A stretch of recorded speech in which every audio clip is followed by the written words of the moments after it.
So what this product is a liquid flashing compound, a gun grade flashing, sometimes you'll hear it called, and it is technically called a STPE, silently terminated polyether.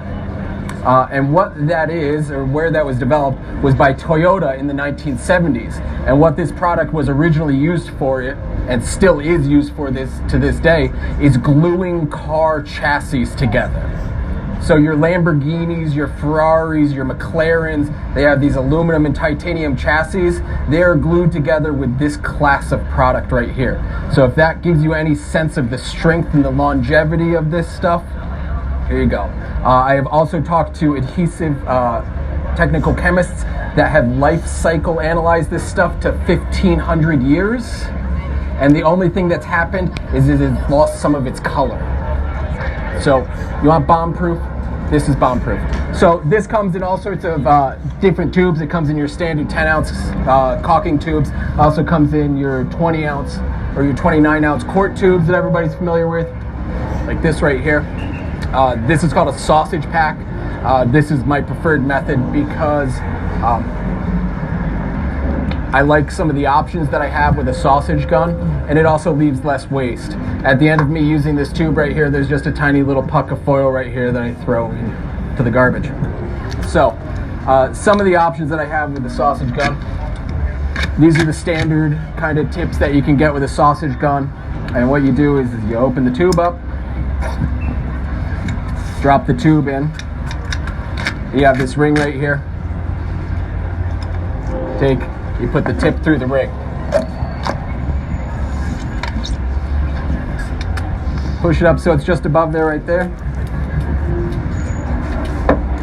There you go. Just nick the top of it so it squeezes through it. Put your tip on. Normal caulk tube procedures. Cut your tip. Alternatively, you can get things like this. What this is a ribbon nozzle. That you can see it's got these different steps in it. You cut these off, and what it'll do is it'll just apply a solid wide ribbon of this material for you. So if you have large areas to flash, or if you're doing like joint seams in your panels or something like that, these things are great. You can also get with sausage packs, you can get little funny bent nozzles and stuff like that. So if you're getting into tight little funny spaces, glazing windows and masonry openings, stuff like that, you can get different options. So what happens is I cut the hole in that too big. Cut the hole in this too big? Yeah. You just put another tip on it. Yeah, that sounds like good. Yeah. Regular tube, what do you got to do with that tube? You got to start over. You got to start over. You got to throw it out. So this, I can just swap the tubes. A big tube sometimes, but then you also have their tubes come in sets.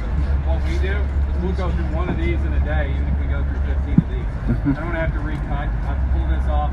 The caulking gun we have, I have to take this off to get the new tube in anyway, or get my old tube out. So take it off, put it on the new gun. I save cutting that. I save having to adjust the way that I'm pumping it out. And you can really like tune that tip. You can get like a really sweet cut on that tip that's like, you know, really flowing nice for you, and just keep using it. So, If I leave that on the gun overnight? So the question is what happens if we leave that tip on the gun overnight? Nothing. I'll do like the old school trick, and you just stick a nail right down in here overnight. Next day you pull the nail out, squeeze a little bit out so it gets any kind of film or anything like that that's in the tip, and you just keep going. I've left guns like this set up with the nail in them for 4 days, 5 days, something like that. Long weekend, come back, take it, pull it out, keep going. So there's a little bit of prep involved with our openings. Excuse me for chewing on my candy. This is not necessary, but like Jake was talking about before, with paying attention to the height of his sill pan flashing coming up, and that relates to the quality that the client and the subcontractors see on the job. I like to mask off my openings here so that we get a nice clean install like this. Okay, so you just go around, for the sake of brevity here, I'm not going to do it, but first step would be is you take and you tape off around the outside here. So one of the things that I learned when I joined the Woodworkers Association, market, it doesn't matter most of the time. Yeah. So I don't get out a tape measure and put marks get a tape out and put marks on there. I'll just use my masking tape as my ruler, basically. I gotta set the mic down. Alternatively, speed square, I do the same thing. You can just use like now I can run 3.5 inch mark. Now I can run right there, and my tape looks straight too. And I know that it's a lot of people are going to go, you're wasting time, but it really does make a difference with your clients. Once they come and see what you're doing and you're taking time and care, it does make a difference. What about the tape that comes in there horizontally, Ben? I don't worry about this. Stuff bonds phenomenally to it. Okay, I used to worry about cutting this back. I've done mock-up pieces where I've had this stuff and it's been sitting for 2 years now and I haven't had any issues. So the official answer from Huber though is that tape comes with a release on the face that you can see of it to get the layer of tape that was outside of that on the roll off. So there's a release on this face so that the tape that was outside. So that release agent could possibly cause the liquid flash to pull. Now the tape will stick to it, but the liquid flash is different. So Huber's official answer is you should use a little bit of mineral spirits and just wipe it down real quick. It wipes that off there, and then you can adhere to it just fine. You'll see that release material on the tape when you roll it out. It's almost like a powder that you can kind of see on the tape. Okay, so how do we apply this stuff? These guys right here, Bondo Spreaders. Can you grab that for me, Jake? These things are cheap, super handy. Huber will send them to you, or you can get them when you place your orders from Huber, or you can just go to your body shop, local body shop, and get these for whatever they are, 59 cents a piece, something like that. Work really well. Alternatively, my preferred favorite, these guys, just little disposable putty knives, okay? I wipe them off at the end of the day because I'm OCD, but you can also just let this stuff dry on there, and the next morning when it's dry, you can just peel it off in a sheet. So, this is, I told you I'm OCD, right? This is like really OCD level stuff right here. So this is just like a little artist spatula. And like, you don't need to do this, but I'm just gonna show you how to make it pretty. Okay. And I made fun of Ben yesterday when we were talking about this, that he said he bought that at an art store, but then he explained that the art store is actually called And Craftsman. Artists and Craftsman Supply. So he's a craftsman. They allow me through the door. He's okay to shop there. They look at me a little funny when I go into the crochet aisle though. So, okay. I think you can hear me now. Can everybody hear me? All right, we'll get there. So, what we're gonna do, it's basically the exact same procedure as what Jake did over here. We're gonna take and make ourselves a sill pan. The way I start, can everybody see all right here? The way I start is I like to get the material flowing. Okay, and I run a bead right here in my corner. Run a bead right here in my corner. And then I just zigzag across. It takes a little while to kind of get the feel for the spacing, to know how much material you've got on. You'll get there. So the finicky little nature of like you're trying to figure out how much is coming out, I do the exact same thing. I start in the corner because I know I'm going to need a little bit more material in the corner, and if I squish out too much, it's in the corner. You get that material in the corner, and that's also where you start from, so it gives you a spot here that you can kind of get there, grab something that's just like taping. There you go, and you just kind of start working your way across, spreading this material.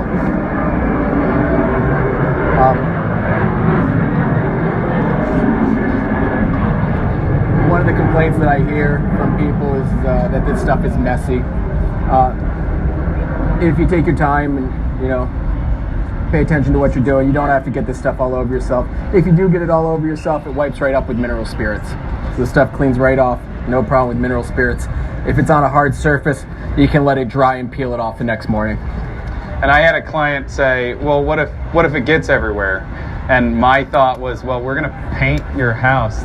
Like, if you don't trust us to do this, how are you going to trust us to paint? So, paying attention. Ben's right. If you pay attention to what you're doing, you're not going to mess it up. If you get it in your beard. If you get it in your beard, it's painful. You just cut it out the next day. I will tell you one thing about the worst place to get this is on your arm hair, because then you got to go and try and rub it off of your arm hair, and man, does that hurt. Thankfully, I've been wearing long sleeves while installing this stuff recently because it is frigid cold where I'm from, so I haven't had to deal with that. So one thing to be aware of is how do you know when you've got enough on? Okay. A lot of the other manufacturers, when this stuff first came onto the market before Huber was selling it, you'd have to use what's called a wet mill gauge. and they'd want 12 to 15 to 20 to 30 mils or whatever, so you'd have to use a wet mill gauge and check your coverage and make sure that you had the right thickness, yada, yada, yada, yada. Nightmare. You're never going to get carpenters to do that. You can tell with this stuff, if you can't see the wood or the material through it, you're thick enough. That's it. Simple. No worries. Don't go any further, because you're just wasting money at that point. Yeah, you're not you're just making it using extra more material. waterproof. You're just wasting material and money. And Ben, you were talking about putting this on with long sleeves. Do you know what the working temperature for this is? 0 and rising. It is pretty much any temperature that they're going to say you're building in the United States. It is a moisture cure product. So it actually needs moisture in the air to cure out. So like Ben said to begin with, where you're just wiping the puddles away and then you're okay to work. If it's really cold outside and there's really low humidity, you can spritz it with a little bit of water and get it to cure a little bit faster if you're wanting to work with it. It also cures in the 70-degree range. It cures in a few hours to where you could work over top of it, but you can touch it like that in 45 minutes sometimes. Swampy July, August day up near us, we can put this stuff on in the morning and we can set a window on it in the afternoon. Okay. This time of year where I'm from, I do this stuff and it's about 24 hours before I'm comfortable setting anything onto it. And while you can touch it, even now, we did this yesterday and it's slightly sticky feeling, it's not actually coming off. That doesn't necessarily mean that it's cured yet. You can still try to push that window in there and gouge it with the corner of the window. You get a sense for it. You set 1 or 2 and you'll understand how it operates. Our general rule of thumb is we do liquid flash on day 1, we set windows on day 2. And we just leave it at that. So just like Jake did before with the tape, where you bring it out here onto the face of the material a little bit.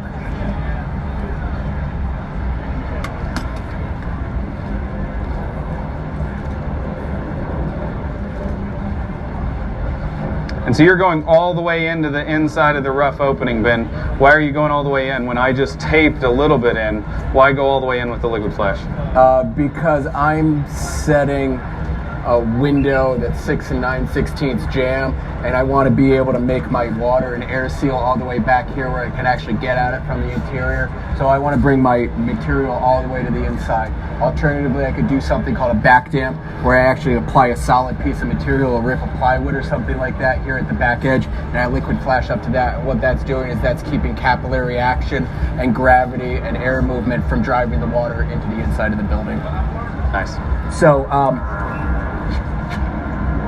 little installer trick when doing this stuff. The hardest part of the install with this material is right here at that edge and making sure that you have material on there. So what I like to do is I like to kind of see how I've got my spatula kind of 45-degree angle to that right there. I take it, I come across like that. You see what it's doing right there? It's forming a ribbon to come up over that top edge. What that's doing is that's depositing material right there at that top edge, and then you can kind of just come along, detail it out. Yeah. And we're not terribly concerned with that little fold that happens as it drapes over the edge, because as long as it's giving a clear pathway to down and out and away from the window, it's not the end of the world. But you leave that ridge lapped up the other way, that's the place for it to sit. Alternatively, so Jake was talking before about if you use a piece of clapboard to create your pitch and your sill right here. Something that I really like about this is I can create that sill pitch right there, and then what I can do is I can put those opposing scrap pieces, I can level those scrap pieces perfectly, and then I can go and liquid flash over the whole thing. So now I have a pitched sill, and I do a back dam with those leveled assemblies right in there that is fully waterproof with no penetrations through it. I don't have to use a nail or a stapler or a screw to attach those pitched sill pieces through and puncture my membrane right here. Though this stuff is self-gasketing, I can go over and I can conform to all these oddball surfaces that I create in order to know that I have this monolithic layer. So this little guy right here, the reason I like this is it allows me to get right in here into corners. Work corners real nice. You know, you can touch up little spots, make sure that all your little holes are covered, that type of thing. So these things are handy for that. And instead of liquid flashing over our reverse shims, what my crew does, is while we're liquid flashing, when it's about dry at the end of the day, we'll a little bit of the liquid flash out and stick it down on there, check them for level, and then come back and set our window on top of it the next day. So I've glued those shims in place, and I didn't end up going over top of them. I used to do the same thing. It's just preference. Different ways to skin the cat. So at this point, we have a really good robust sill membrane right here. You could stop right here and you can go ahead and install your window. But we can keep going on. And hopefully you guys don't get too bored with seeing me squeeze this stuff out and install it. But just to show you what an install looks like. Complaints that I hear from guys about this stuff is it's messy, it's expensive, and it's slow. Okay? Messy, that's all just in how you're working. You can solve that. Okay? Expensive, there's nothing more expensive than a call from a lawyer. And slow, that comes with time. And to give you kind of a little sense, I can usually do a 3.0, 4.0 window, sill pitch, shimmed, prepped completely, and done ready for window install in about 15 to 20 minutes. And I'm not superhuman. I've got a little bit of practice with this stuff, but it's really not that slow. If you think about how much time you're spending doing tape, it's about the same. So, both systems work, but as Ben said at the very beginning of this, the most important word here is monolithic. We're one sheet all the way around. You saw the joints that happened in that window when we started putting it together. Now, we paid attention and it's fine. Sorry, buddy. Yeah, no worries. We paid attention and that's fine. That's a good method. But this one solid sheet is the same as this. It's one solid sheet. That's what makes the... Another benefit to this stuff that I like from a nerdy perspective is that this product is vapor permeable. Like I was talking about before, we build really thick walls with really low drying potential, so we try and make our assemblies as vapor permeable as possible. This means that, you know, if we have any water get into this at any time, that the water will be able to pass back out through vapor. So I like the fact that this is vapor permeable. How are you going to treat the head on this, Ben? How am I going to treat the head? Are you going to go this? just like this guy? Yep, exactly. That's normally the way I go about this. So I just do the whole opening.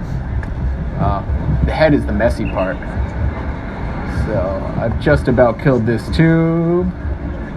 And while we started with the tape down here and we shingle lapped everything as we went up, obviously this doesn't matter where you start, but the pro tip is start at the bottom so that you're done working down here while this is starting to do a little bit of dripping while you're fiddling with it. So you're not like this, trying to seal this with this stuff dripping down on top of you. And I kind of broke my normal flow. Normally what I'll do is I'll work up one side, then across the head. So as I'm working the head, I've got some place that my arm can bump into without getting liquid flash all over it. You know, you kind of find the little tips and tricks after you work with this stuff for a while. Most of this is... You ruin a couple of shirts and you figure it out. Most of this is do 4 windows and you get it. Yeah. Like by the time you're done with the first house, it's kind of like cutting dovetails. By the time you're done with the first dresser, you understand. What's a dovetail? We have gonna work. screws, buddy. All right, let's see. Not the prettiest thing, so bear with me a second. I need a fresh tube. And I have a garbage box here that I can use. Something. So I'll show you guys what I mean by the minimal amount of waste that you get with a sausage tube. This thing is done at this point. What I do is I pull my ring and my cone off. I give it a little bit of a twist like that. Keep the excess off of it. Oh, I got a box cone right here. That's it. That's the waste that you get out of this. So you're not clogging up your job site dumpsters and stuff like that with dozens of tubes, that type of thing. Or from an ethical standpoint, the city dump. Either. Yeah, that's why I like it.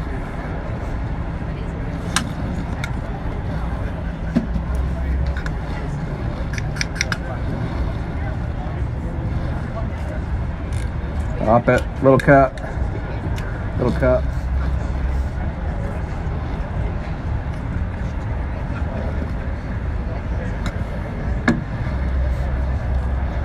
So this is the point where it kind of can get messy. The best bet is to hold your tip tight to the material right here so you're not letting it kind of ribbon down like that.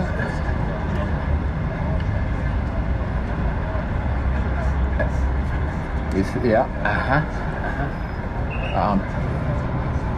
Ben, are you going to allow me to let somebody else Yes, smooth that out? Yeah, if they want to. Peter, you want to smooth it out? Alex?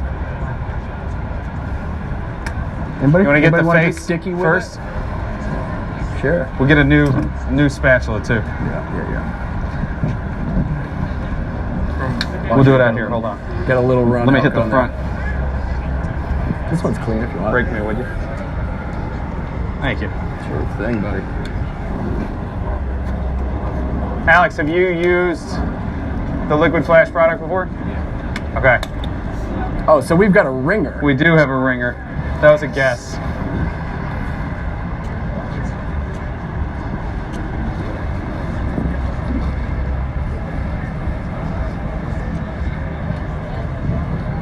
For those of you that don't know Alex and Peter, they're builders in my market actually, and they're actually building close to where we build, so that's why I picked those two to pick at and ask them to come up. AT Homebuilders on Instagram? Okay, AT Homebuilders on Instagram, guys. Or Jake Bruton on Instagram, or Ben Bogie on Instagram. Mine's pretty boring. I post pictures of my kids and then occasionally really nerdy building stuff. It does bring up a really good point, though, the nerdy thing about Instagram. It's a really good sharing community if you're not on Instagram. You should get on there. There's a lot to learn, like, every day of the week from somebody a little on bit there. more, like rake the material off a little more. Like if you take it out here. There we go. This, you can We'll teach it live. Yeah, it totally changes it, right? Yeah, having to do this Thanks, in front Alex. of an audience. So, sorry, I didn't mean to steal it from you. So I think everybody kind of gets the idea right here. It's the same technique that I was showing before. You kind of get it on there, right? Tip at an angle. It kind of pushes some material off here so that you know you're good at the corner, and you can kind of. Like, let's say next day. Yeah, if you have a patch, you Yeah. can certainly apply it in multiple layers if you need. If you had a shallow spot or a thin spot, there's no reason why you couldn't come back and do something with it. It sticks to itself. Yeah, and you will occasionally find, like, I'll come back the next day after doing a bunch of them, I'll find like a little corner that I like just missed, or my phone rang or something like that. And you can go back and touch back up, and this stuff ties right in. These guys just screws for the ZIP system. Do you ever go touch with the? So the question is do I worry about going over the fasteners? No. I used to, and then I've learned that it's not a risk. The amount of water that you're ever going to see through a fastener is of no consequence to your building assembly. And we've taken homes and overdriven fasteners on purpose, sprayed that fastener with water, and then depressurized the house, and we can't get them to leak. And if you think about, like, Ben and I both are in the same realm. We're building houses below passive house level standards of air leakage on a regular basis. If we're not leaking air, we're not leaking water. Yeah. And something can't be watertight unless it's airtight at the same time. So you got to think about that when it comes to flashing on exteriors of the buildings. If it's not airtight, it's not watertight, because water can climb vertically uphill and go right through areas if there's pressure put across it. Window? Yeah, we can go ahead and do window. Let me say one thing real quick. I mentioned before in the session where Jake was doing the tape that I'm not doing can foam anymore. I'm going to tape and either backer rod and sealants on the interior of my windows because I had a window install and a 12-inch thick wall is about middle of the window. This flashing method right here, okay? We had a rainstorm overnight. I come in first thing in the morning, 6:45 in the morning. Whole thing was foamed, everything, beautiful, back dam, pitch sill, and I see water sitting on the inside of my rough sill inside of the building. I'm going, what the heck is going on? What had happened, and I could see it by the marking of where the water had flowed, I was getting water in about 8 inches up my jamb. Now what happened is because we had this deep wall, we had an exposed area sill outside that had trim or siding put over it yet. Water was sitting on this sill, and about a 20-25 mile an hour wind during this windstorm, not a crazy wind by any means, was taking and pushing water in and up vertically 8 inches between the window and the jamb and coming through that foam. Okay, now you think I'm crazy, but as we get pushed to build tighter and tighter buildings either by code or by choice, pressure becomes a big thing. It makes water do really funny stuff, so you really have to start paying attention to your flashing and your water management. So, ready? I'm pulling the blocks off the bottom. Right We're on. almost there. So you were asking about, can we build with it? Hey Ben, don't put it away yet.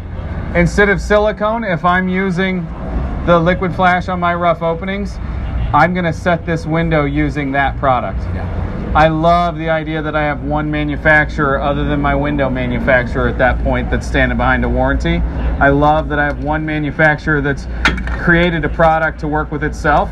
We talked a while ago about I did have one time a silicone product, or not a silicone product, a non-silicone sealant that we were trying to set windows with, and it ate some of the tape because it wasn't on their approved list. If I'm using their product with their product, that approved list gets a lot smaller, right?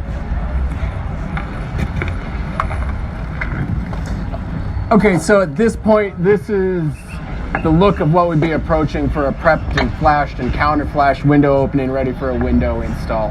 So we have composite shims here. Yeah.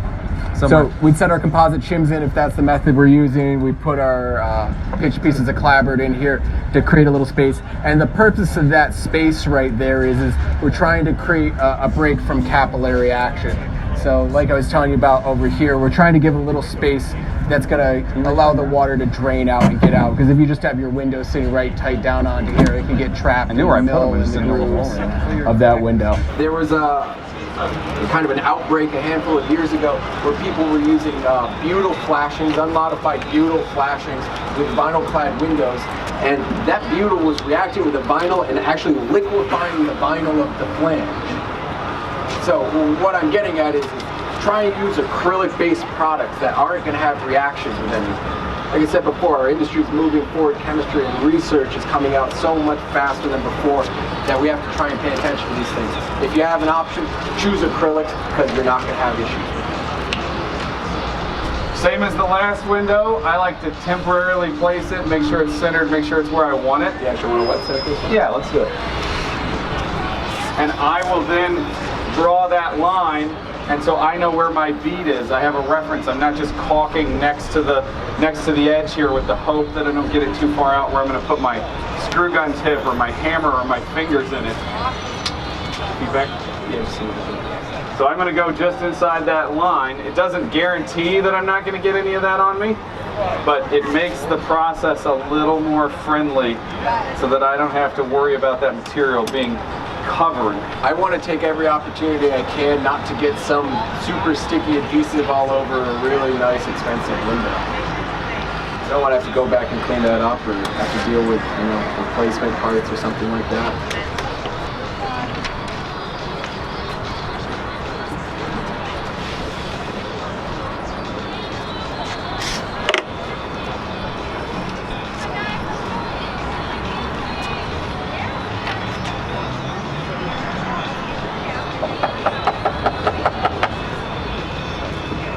Put the window in, center it up. Everybody knows basic window install protocol, so we're not going to go through at this point. We'd level, we'd check for square, we'd plumb, we'd make sure that the thing's looking like it's got good even reveals.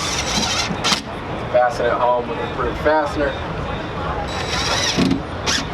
In case you weren't here at the very beginning, the conversation still exists with you have to look at what the window manufacturer says, and then you have to look at you're the one standing behind the warranty before them, and you have to make choices as to how you install the window with the best practice method that works for your window, your wall assembly, and your crew. And it might not be what the window manufacturer says. You have to stand behind it first. A little tip, if you're dealing with all vinyl windows, which these are not, like to move a lot. It's something that I like to do to kind of protect those things from moving. You know, you've got these slotted holes, you can put your fasteners through those slotted holes, but there's the ability that that window can slide up and down on that screw. Something that I'll do on an all vinyl window is I'll go through and at all four corners, I'll go right through the flange, not through one of the holes. Basically, I've just locked that flange in position and taken out the ability for that flange to move.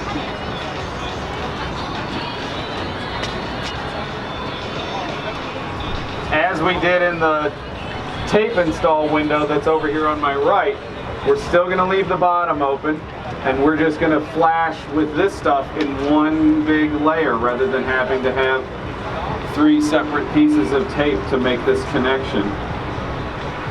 Monolithic is the key term that this is. It becomes one completely married, cohesive, single layer product. And it's a fun word to say too. Monolithic.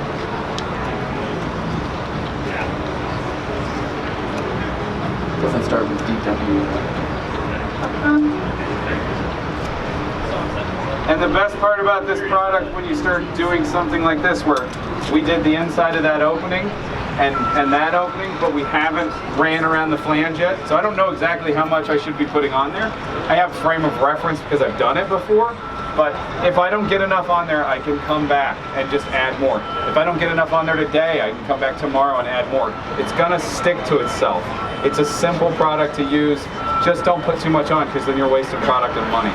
You want to talk about the seal of the nailing into the window frame itself? So some of the window manufacturers, especially on larger units, will ship the flange removed, or a lot of manufacturers of big patio doors and things like that.